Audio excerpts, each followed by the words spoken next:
Hello everybody, happy Monday. We are going live today with Michali. We are back to the Monday lives, just at a little bit of a different time. We're just gonna wait for some of you to join, and for Michali, my lenses are so dry. Hi Michali, okay, let me invite you.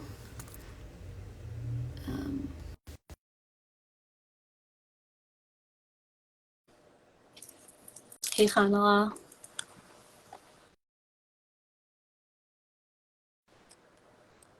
Hello. Hey, hello. This feels so good to be back, Michali. You have I'm no sending idea. you a huge hug. Don't mind my voice. I'm a little under the weather, so my voice is deeper and hoarser for today. Okay, sounds amazing to me, and we're just happy to Oh, have your voice, I thank think, so we're you. not going to Thank be you so picky. much.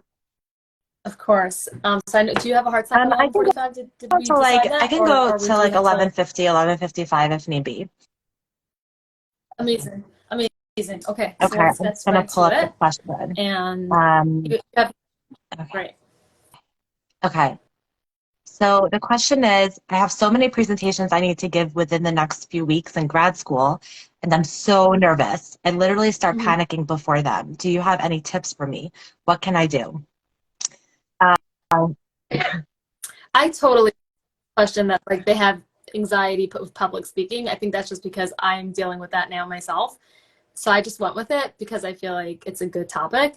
Did you read it a different way though? Because on second thought, I was like, maybe she's just anxious about no, creating her presentations, and no, that I was took not it what as I. like performance Okay, anxiety.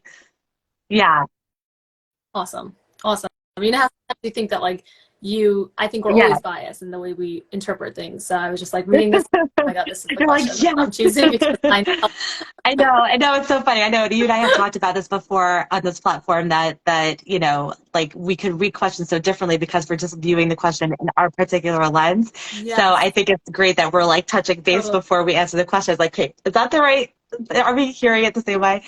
Um, it's a really great question. Correct. Because I think so many people struggle with performance anxiety, which is like when performance anxiety means that we're scared of performing, whether it's singing in public, speaking in public, playing an instrument in public. It's just being in public and feeling that pressure of performance can create anxiety in a person's body. It's actually among the top three fears that people have.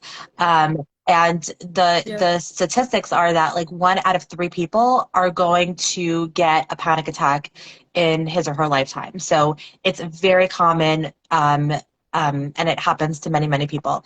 So I have a lot of things to say about it. Just self-disclosure, I've definitely struggled with public speaking. And I've had to I developed what I call my tricks to kind of maneuver it. So I think there's like two things. There's things that you can do to kind of get good in avoidance, right? Which is like something that we kind of have to like adapt and do what works for us, and we want to be selective about how we're avoiding.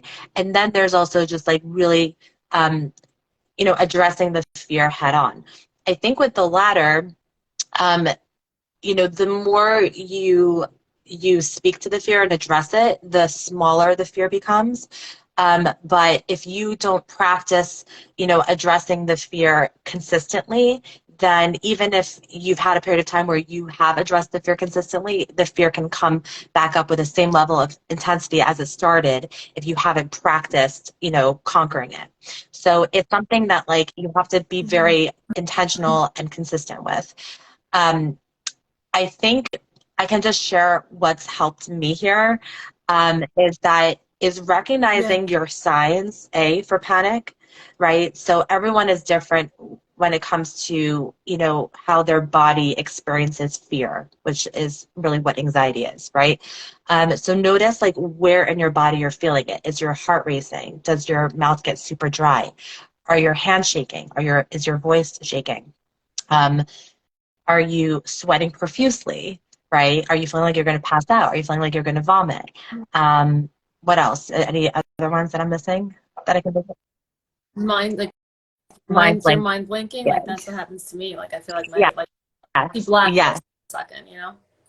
But and I think you could have a bunch of those symptoms because like I for sure get like Yes. like Yeah. heart racing So too. you can Like have yeah. one or multiple sensations on this list, and there's definitely more.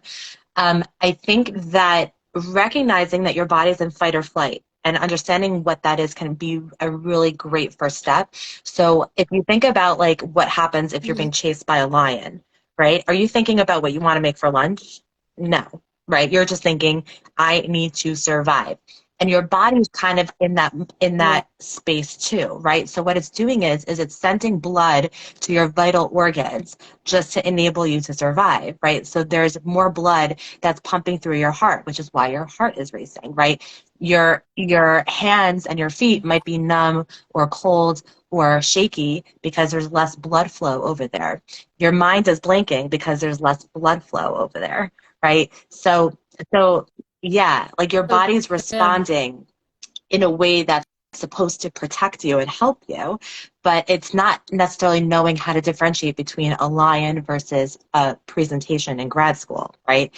So I say, you can tackle it from the mental kind of perspective, like what we call top down. But I personally benefited from addressing it from like a bottom up approach, like just really tackling the physical sensations. So one of the tricks that I've had was one of my symptoms was also my heart racing. And when I would have to give presentations, or I love singing. So if I would sing in public, then I would basically get on some kind of cardio machine. Obviously, this was before I got sick, but I'd get on some kind of cardio machine and I would imitate that sensation. I would whatever you call it, replicate the sensation of my heart racing by getting my heart racing on a cardio machine, right? And on there, I would practice speaking and my speech, right? Or my song, right? I would basically start to teach myself that I am safe even though my heart is racing. And I would almost tell my body, we're reframing this sensation. It's not anxiety, it's not fear, it's that I'm moving, right? And I would start to kind of like retrain my body to interpret the sensations in a different way. And it also made me feel safe that like, oh, if I can get the words out on a treadmill, then I can also get the words out, in public. And someone's writing over here, anxiety and excitement are one and the same. Yeah. From a sensations perspective and a body Mhm. perspective, right? Like your heart can be racing when you're excited, and it could be racing when you're anxious, right? So kind of reinterpreting, reframing those sensations in a very visceral kind of way can be very helpful.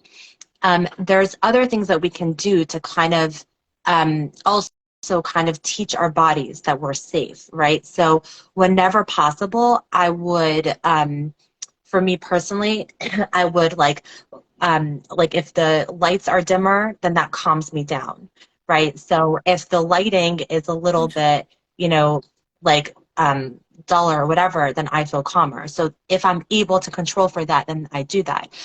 For me, having a discussion versus a lecture also helps me a lot because it just makes people Mhm. into people as opposed to pressures, right? So you want to like really Sure. think about, and I'm going to like address the person who asked this question. You want to think about what are my sensations, right? When I'm in a fear-based place, what are my sensations? If I'm aware of what I'm scared about, awesome. That would be helpful too. Um, and then start to think about what are things that I can do to practice reframing and reinterpreting my sensations for something that's more positive, right? So that I'm telling my body you're not in fight or flight mode, right? And then really practicing that. I think one thing for me also is that the more practice I personally do, the more anxious I get. So for so Yeah. yeah, so for me, Feel the like, same. people would think I was crazy, but like I developed workshops and programs on the spot spontaneously because I was just trying to nurse my anxiety, And so some people it's the opposite. They feel better when they practice over and over and over and over again. So you have to also know yourself and you want to Right. maybe start to think about like what works for you, what decreases your anxiety on a sensory kind of level. Is there something you can hold? Like I have these little pretty rocks on my desk that I like to hold, just because if I have like focus, it helps just to like whatever. But also it kind of it's grounding to hold something in my hand, right? So if I'm feeling anxious and I'm holding this, then that's also helpful. So starting to think about how to tackle those sensations can go a long way. Yeah, I love everything you said. I wrote some of it down. I'm thinking if I have anything to add. I think like, I don't know if you touched upon this, but like the breath, like tuning into your breath. I think that one of the things that go immediately when we're anxious is our breath. Like we're constricting it and we're not breathing. And I think that I guess that's kind of like what you said with the grounding. You can ground yourself even without something physical, just through your breath. And like, it's okay to take a breath, and it's okay to say, I need a moment to take a breath and to really breathe. Ujjayi, I for sure butchered how I said that. Ujjayi, something breathing No, is like a type of breathing. Have you heard of it? It's in like yoga. It's basically, I like train myself how to do it. You breathe in through your nose and you breathe out. Like there's like, you constrict the back of your throat. Like you could go on YouTube and like get trained on it basically just by like watching videos where they explain it. You're like breathing out through your like throat, through like a interesting. constriction in your throat. So the ear is coming out and your mouth is closed. The ear is really coming out through your nose, but like you barely feel it. So it's like this like slow, like it basically, I think it like hits maybe the vagus nerve or something where it calms you Actually down. does feel I calming. totally made that up You in terms of breathe like in the through your nose and it. then you're breathing out through your nose, but kind of with the constriction in your throat. Like through, you're really like let me try and see if I can explain better. I tried. I That's don't know if you really could hear it cool. through the Yeah. thing. Yeah. Yeah, you could do it quiet, do it louder. Like you can control how you do it. I was trying to do it loud. But basically like you're constricting your throat and the ear is coming out through that. But since your mouth is closed, obviously the ear is coming out through your nose, I'm assuming, Really maybe even cool. through your ears. I have no idea. But it works. Very cool. Yeah. I would say it's worth it to like train yourself in it. It could take some time. It took me time to get used to it. Um, and it's calming, like it calm, Yeah. you know. I think different types of breath do different things. Like I think sometimes people use a breathing exercise that's not necessarily meant for the situation that they need. Like there's breath that you can take that will energize you and stimulate you, and then there's breath that relaxes you and, you know, puts you to sleep. So you want to make sure that you're using the right type of breath.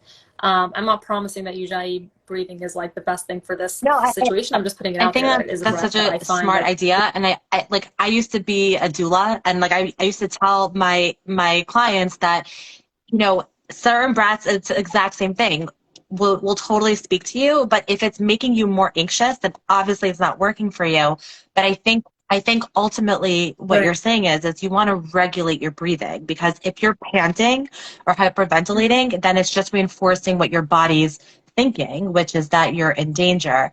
And I think that you can regulate your breathing in so many ways, like to your point. Sometimes, you know, what I do a lot of times also is like I make sure to keep talking to people until the last second before a presentation, because when you're talking, you have to take breaths in and out. You have to breathe, right? You're pausing naturally. Mm-hmm. Same thing with singing. And someone wrote humming. That's another way of regulating your breath. But I like what you just suggested, because that feels like really cool. I mean, not right now with my throat's killing, but normally it's Yeah, like it's very relaxing. Everyone should try this at home. it is very. Yeah, and you could do it like when someone else is talking. Like I find other breaths are very like you have to count, and you have to like maybe take a long exhale through your mouth, which is like super awkward to do if you're already having stage fright. Like to think that you're gonna have to do that in front Yeah, of people is like awkward. But this, like I could literally do yeah. when I'm on a and I have like I'll just deep breathe through my nose like regular, and then breathe out quietly through the other breathing, and it does do something. Like I'm sure of it. So definitely recommend that. Another thing that I've been researching this because of this Netflix situation, and I'm anticipating having to do some more talking than I'm comfortable with at this point. So I've been really delving into this, and one of the things that I've been hearing is that you really want to connect to your passion versus like the words. Like words will always trip you up because like you're not passionate about the words on the paper. You're passionate about the message. So if you can connect to the passion versus like thinking what was my line, and then another way to like remember like what you want to say is to think in images. That's something I'm still working on. My brain doesn't. I don't know. I don't know if I work in images yet. I haven't decided. But like that's something that I've been researching as well. I think also to know that it's like so normal, like you said, like I would say people rather I think there's like a Jerry Seinfeld joke where like he says people rather be in the casket than be giving the eulogy. Like Brilliant. they prefer to be dead than to have to speak public. So you are not alone. Like you're in good company, and it's okay to like speak about your anxiety. That's like another thing that like I'm practicing, you know, like to say like, hey, I'm really anxious to give this talk. Like I have terrible fear of public speaking. Yeah. I used to have a terrible fear and I still do. Like that it didn't change. I'm still gonna do this. So I think that that's like another thing, and not to like, you know, and like you said earlier, keep going for it. Meaning like if you stop, you will like you're reinforcing the anxiety versus if you keep at it. So like even if you had a panic attack when you did your first presentation, Oh, don't and let I that stop did. you. Like just say that I doesn't had matter. like I'm a still full blown. yeah. It's 100%. And I love that you're so brave in talking about it, because I feel like, you know, it's something that some people are so ashamed about, and meanwhile, like Yeah. the majority, like I mean, a huge portion of human beings are going to navigate this or are navigating this, and so I say this all the time in like couples work. Like when before you communicate about something, share your feeling about that you're feeling about communicating, right? So it's like, I'm really nervous to share this with you, or you know, I'm scared about this, or I'm like feeling awkward about that, right? And it just kind of lowers everything down a Yeah. notch. So I love that you said that, Mhm. that like just it's okay to say, I'm feeling really anxious right now. And it makes you so much more lovable and personable. Exactly. And it happens to work, you know, it's like a win-win, because it's like kind of like a hook for everybody else. Like, oh, like they're really cute and normal and human, and I want to hear what they have to say because I relate to them. They're a human being, you know. Correct. Correct. Yeah, it's like the name it to tame it. That like just to piggyback on that point of like when you name something anxious, angry, like I'm feeling, you know, scared, whatever, however you want to, you know, terrified. I think like naming it does tame it. And yeah, no, it's not like just for just for whoever's watching this. Like even though like I'm not ashamed of it, but it's not easy to speak about it. You know what I'm saying? Like I think that people imagine that like, oh, it's so like I think there's also this concept of like if you could be on a TV show, Right. you could do anything. You could public Yeah. speak, you could do whatever. You know what I'm saying? Like you imagine that there's like a hierarchy. For me, being on like a video, even if I know 60 million people will see it, like I don't care. I mean, obviously there's some anxiety, but it's like very it doesn't like register in the sense of like, oh, I'm going to avoid it because of it, versus like speaking in front of like 20 people would like Yeah. send me full Yeah. blown panic anxiety. You know what I'm saying? So like I just think that that's important for people to know. Like, yes, I'm very human, and that like there's no hierarchy in terms of like what triggers You people, might and be it's human, okay. but you are So an just incredible putting it out there. human. But Um, yeah, no, I'm so with you in that. So many people, you know, I speak to about this, they say like, you know, that they can speak in front of like a whole classroom filled with people, but then in front of their families, that's when they get panic attacks. You know, so it's like it yeah, manifests in so many different ways. Yeah. So so different. yeah, Yeah, I've had professionals through OK Clarity. Like I remember when we were, you know, we do these mental health minute videos, and there were professionals that I know give lectures in front of people, and they love doing that. Like it lights them up. I'm not saying they have no anxiety. I'm sure like it creates some anxiety, but the type of anxiety that you're excited to do anyway. And they could yeah, not get themselves to make a minute yeah, video for OK yeah. Clarity. Like that gives them tremendous anxiety. Like and so like yeah, it's just so unique. It's everyone's so unique, and like don't judge yourself. Like you're You're okay. okay. That's my message. You're okay, and you will be okay. Yeah. Yes, exactly. All right, I think we did this justice. I hope this helps this um, college students. I'm assuming it's a female, but I'm not sure. But yeah, I hope it helps. And just know that you're okay. And even if you have a panic attack or it goes terribly, just get right back up there and throw yourself back in the game. I'm talking to myself here too. And just like plow through it. And eventually it will get easier. Like that I'm sure of. You just have to like be willing Yeah, to suffer a yeah, and little it's bit. just That's just life. practicing it consistently in every way that you can. It could be in short bits, it could be Yeah. in long bits, but just keep practicing, you know, and because we as human beings, we do get very accustomed to whatever we expose ourselves to. Someone wanted to know if this video would be available afterwards. Yes, it will be. It will be uploaded to OK Clarity's Yeah. Instagram and to my Instagram. Yeah, exactly. Hopefully the collaborator feature is working. I Yeah, think it has. it does work. I got Thank an the email about Lord. this, by the way. Yeah. Yes. See Anyways, you next I will week. see you next Yes, week. I'm looking forward to it. Hopefully 9:30 on alive. Monday. Yeah, exactly. Exactly. Thank Looking you. forward. Thanks so much. Feel good. See you And later. see you later, everybody. Take Thank you care. for tuning in. Bye-bye. Take care. Bye bye.